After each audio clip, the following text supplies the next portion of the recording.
ಹೋರಾಟಗಾರರಾದಂತ ನಮ್ಮ ಸುಗೀಂದ್ರ ಹಿರಿಯರಿ ಮತ್ತೆ ಶಿವಲಿಂಗಳ್ಳಿಯವರು ಮತ್ತೆ ಮಹಿಳೆಯರು ಸೇರಿ ಹೋರಾಟ ಮಾಡಿದ ಸಂದರ್ಭದಲ್ಲಿ ನ್ಯಾಯ ಕೆಳಗೆ ಹೋಗಿರುವಂತವ್ರ ಮೇಲೆ ಕೇಸ್ ಹಾಕಿ ಬೂಟ್ಗಳಿಂದ ಒದ್ದಂತ ಕೆಲಸ ನಿಮ್ಮ ಅಧಿಕಾರಿಗಳು ಮಾಡಿದ್ದಾರೆ.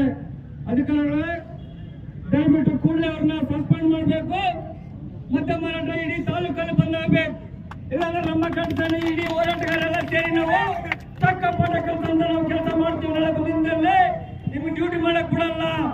ಯಾಕಂದ್ರೆ ನಮ್ಮ ತಾಯಿ ಅಂದ್ರೆ ಮಕ್ಕಳುಗಳು ಸಾಕಷ್ಟು ಇವತ್ತು ವಿದ್ಯಾರ್ಥಿಗಳು ಹಾಳಾಗ್ತದೆ ಕುಡಿದ್ಬಿಟ್ಟು ಹಳ್ಳಿ ಹಳ್ಳಲ್ಲಿ ನೀವು ಲೈಸೆನ್ಸ್ ಕೊಟ್ಬಿಟ್ಟು ಇವತ್ತು ಮನೆ ಮನೆಗೆ ಲೈಸೆನ್ಸ್ ಕೊಟ್ಟಿದ್ದೀರಿ. ನೀವು ಹಾಲು ಯಾವ ತರ ಸಿಗ್ತದೆ ಆ ತರ ಅಂಗಡಿಗಳಲ್ಲಿ ಪಾಂಡಪ್ಪಲ್ಲಿ ಅಂಗಡಿ ಸ್ಕೂಲ್ ಮುಂದ್ಗಳಲ್ಲಿ ದೇವಸ್ಥಾನದಲ್ಲಿ ದೇವಸ್ಥಾನ ಪಕ್ಕದಲ್ಲಿ ಸರಾಯಿ ಮಾರಾಟ ಆಗ್ತದೆ. ಇವತ್ತು ನೀವು ಕಣ್ಣು ಮುಚ್ಚಿ ಕೂತಿದ್ರೆ ಕಟ್ಟ ಕಾಯ್ತಾ ಇದ್ರೆ ನೀವೆಲ್ಲ ಅಧಿಕಾರಿಗಳು ಮಕ್ಕಳು ಹಾಳಾಗ್ತಾರೆ. ಇವೆಲ್ಲ ಸಂಬಳ ಇವತ್ತು ನೀವು ಕೊಡ್ತಿರೋದು ನಮ್ಮ ತಂಗಿ ಹಣದಲ್ಲಿ ನಿಮ್ಗೆ ಸಂಬಳ ಕೊಡ್ತಿರೋದು ಕಾನೂನು ಬದ್ಧ ನೀವು ಕೆಲಸ ಮಾಡಿ. ಇವತ್ತು ನಮ್ಮ ಮಕ್ಕಳು ಕರ್ನಾಟಕ ಮಕ್ಕಳು ಹಾಳಾಗ್ತಿದ್ದಾರೆ, ನಮ್ಮ ಕಲ್ಯಾಣ ಕರ್ನಾಟಕ ಮಕ್ಕಳು ಹಾಳಾಗ್ತಿದ್ದಾರೆ. ನೀವೆಲ್ಲ ಏನು ಲಂಚಗಳನ್ನು ತೊಗೊಂಡ್ಬಿಟ್ಟು ಇವತ್ತು ನಮ್ಮ ಮಕ್ಕಳು ಸಾಯ್ತಾ ಇರಲ್ಲ. ನಿಮ್ಮ ಮಕ್ಕಳು ಸತ್ರ ಗೊತ್ತಾಗುತ್ತೆ ನಿಮ್ಗೆ. ಅವ್ರು ಏನಿರ್ತಿದ್ದ ಅವ್ರನ್ನ ಸಸ್ಪೆಂಡ್ ಮಾಡ್ಬೇಕು. ಇಲ್ಲಾಂದ್ರೆ ಇಡೀ ಬೆಂಗಳೂರು ಅಂತ ನಾಡು ನುಡಿಬೇಕೆ ನಾವು ಹೋರಾಟ ಮಾಡಬೇಕಾಗುತ್ತೆ. ಇವತ್ತು ಹೋರಾಟಗಾರರಿಗೆ ಅನ್ಯಾಯ ಇಡೀ ಜೋರು ತಾಲೂಕಿನ ಎಲ್ಲ ಹೋರಾಟಗಾರರು ಇವತ್ತು ದಲಿತ ಪರ ಆಗಿರ್ಬೋದು, ಕನ್ನಡ ಪರ ಆಗಿರ್ಬೋದು, ಹಿಂದೂ ಪರ ಆಗಿರ್ಬೋದು, ಮಾಲಿನ್ಯ ಸಂಘಗಳು ಇವತ್ತೆಲ್ಲ ಒಗ್ಗಟ್ಟಾಗಿ ಇವತ್ತು ನಾವಿದ್ದೀವಿ. ನಾಳೆ ಇವತ್ತ ನಮ್ಮ ಹೋರಾಟಗಾರರು ಇವತ್ತೆಲ್ಲ ಜೈಲ್ ನೋಡಿದ್ದೀವಿ.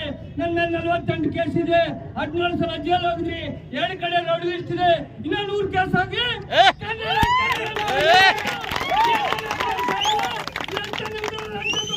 ನಾವು. ಯಾಕಂತ ಈ ಪೊಲೀಸರು ನಮ್ಮ ಒಂದು ಶಕ್ತಿ ಕಟ್ಟಿದ್ದಾರೆ. ಈಗ ಯಾರು ನಿಮ್ಮ ಅಧಿಕಾರಿಗಳಿದ್ದಾರೆ ಲಂಚಾಧಿಕಾರಿಗಳು ಕೂಡಲೇ ಸಸ್ಪೆಂಡ್ ಆಗಬೇಕು. ಯಾಕಂದ್ರೆ ಇವತ್ತೆಲ್ಲ ಡಾಬಾಗಳಲ್ಲಿ ಅಂಗಡಿಗಳಲ್ಲಿ ಮದ್ಯ ಮಾರಾಟಗಳಾಗ್ತವೆ. ಇವತ್ತು ಸಂಬಳ ಕೊಡ್ತಾ ಕರ್ನಾಟಕ ಸರ್ಕಾರ ಇವತ್ತು ಲಂಚದಿಂದ ಬರ್ತಾರೆ ನಾಚಿಕಾಗಲ್ಲ. ಕೂಡಲೇ ಅವ್ರು ಸಸ್ಪೆಂಡ್ ಆಗಬೇಕು. ಅವ್ರು ಯಾವ ಸಿದ್ಧ ಇದ್ದಾರೆ ಕ್ಷಮೆ ಕೊಡ್ಬೇಕು ನಮ್ಮ ತಾಯಿಂದ್ರಿಗೆ. ಯಾಕಂದ್ರೆ ಅವ್ರ ತಾಯಿಂದ್ರ ಮೇಲೆ ಕೇಸ್ ಹಾಕಿದ್ರಿ ನೀವು. ಯಾಕಂದ್ರೆ ಅವ್ರ ತಾಯಿ ಇಲ್ವಾ, ತಾಯಿ ನೋಡಕ್ಕಾಗಲ್ವಾ, ತಾಯಿ ಮೇಲೆ ಕೇಸ್ ಹಾಕಿದ್ರೆ ನಾಚಿಕಾಗಲ್ಲ. ಯಾಕಂದ್ರೆ ನಮ್ಮ ಹಣದಿಂದ ನೀವು ಬರ್ತಾ ಇದ್ರಿ. ಇವತ್ತು ಕೂಡಲೇ ಶಾಸಕರು ಅದ್ರ ಬಗ್ಗೆ ಗಮನಿಸಬೇಕು. ಇಲ್ಲಾಂದ್ರೆ ಬೆಂಗಳೂರು ಮೆಟ್ಲು ಹತ್ತಕ್ಕೆ ಬಿಡಲ್ಲ ನಮ್ಮ ಕರ್ನಾಟಕ ಸೇನೆ ಹೋರಾಟ. ನನ್ನ ಮೇಲೆ 100 ಕೇಸ್ ಸಿದ್ಧ ಇಲ್ಲ. ಬಸವರಾಜ್ ಪಡ್ಕೊಟ್ಟು ಇದೇ ಉತ್ತರ ಕನ್ನಡದ ನಾರಾಡಿ ಎಂಟಪ್ನಾಯಕ ಯುದ್ಧ ಮಾಡಿ ಭೂಮಿಯಲ್ಲಿ ಹುಟ್ಟಿದಂತ ಬಸವರಾಜ್ ಪಡ್ಕೊಟ್ಟೆ 100 ಕೇಸ್ ಆಗಲು ಭಯ ಬಿಡಲ್ಲ. ಕೂಡಲೇ ಶಾಸಕರೇ ಇಂಥ ಅಧಿಕಾರಿನ ಸಸ್ಪೆಂಡ್ ಮಾಡಬೇಕು. ಅವ್ರ ಮೇಲೆ ಮಾನವ ಕಷ್ಟದ ಕೇಸ್ ಹಾಕ್ತೀವಿ. ನಮ್ಮ ತಾಯಿನ ಬಂದಿದ್ದಾರೆ ದಲಿತ ಪರ ST ಕೇಸ್ ಹಾಕ್ತೀನಿ ನಾಳೆ ಬಿಡಲ್ಲ. ಮಾನವ ಕಷ್ಟದ ಕೇಸ್ ಹಾಕಿ ನಮ್ಮ ಬೆಂಗಳೂರಲ್ಲಿ ಇವತ್ತೇನು ಅಬಕಾರಿ ಸಚಿವರು ಇದ್ದಾರೆ, ನಾಳೆ ನಮ್ಮ ಕಡೆ 1000 ಜನ ಇವತ್ತು ಫ್ರೀಡಂ ಪಾರ್ಕಲ್ಲಿ ಕುಂತು ಹೋರಾಟ ಮಾಡುವಂತ ಕೆಲಸ ನಾವು ಮಾಡ್ತೀವಿ. ಎಲ್ಲ ಹೋರಾಟಗಾರರು, ರಾಜ್ಯಪಾಲ ಹೋರಾಟಗಳು, ಎಲ್ಲ ಕನ್ನಡ ಸಂಘಟನೆ ವಿಶ್ವಾಸ ತಗೊಂಡ್ಬಿಟ್ಟು ಬೆಂಗಳೂರಲ್ಲಿ ಹೋರಾಟ ಮಾಡುವಂತ ಕೆಲಸ ಮಾಡ್ತೀವಿ. ಕೂಡಲೇ ಸಸ್ಪೆಂಡ್ ಆಗ್ಬೇಕು. ಯಾರು ಏಮಳಿಸಿದ್ದ ಹೋಗೋರು ಮತ್ತೆ ನಮ್ಮ ತಾಯಿಗಳ ಮೇಲೆ ಏನ್ ಕೇಸ್ ಹಾಕಿರೋ ವಾಪಸ್ ತಗೋಬೇಕು. ಕೇಸ್ಗಳು ತಕೊಳ್ಳೋಣ. ನಾಳೆ ಇಡೀ ರಾಜ್ಯ ಅಂತ ಹೋರಾಟಗಳು ಕರೆ ಕೊಡ್ತೀವಿ. ನಮ್ಮ ಕರ್ನಾಟಕನೇ ಇಡೀ ಜಿಲ್ಲೆಯಲ್ಲಿ ಹೋರಾಟ ಮಾಡ್ತೀವಿ. ಅಬಕಾರಿ ವಿಚಾರವಾಗಿ ಹೋರಾಟ ಮಾಡ್ತೀವಿ. ನಾವು ಬಿಡಲ್ಲ.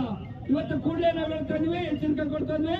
ಕೇಸ್ ವಾಪಸ್ ತಗೋಬೇಕು, ಅವ್ನು ಕೂಡಲೇ ಸಸ್ಪೆಂಡ್ ಮಾಡ್ಬೇಕಂತ ಹೇಳ್ತಾ ಮಾತಾಡೋ ಅವಕಾಶ ಮಾಡ್ಕೊಂಡು 1-2 ಮಾತು. ಜೈ ಹಿಂದ್, ಜೈ ಕರ್ನಾಟಕ.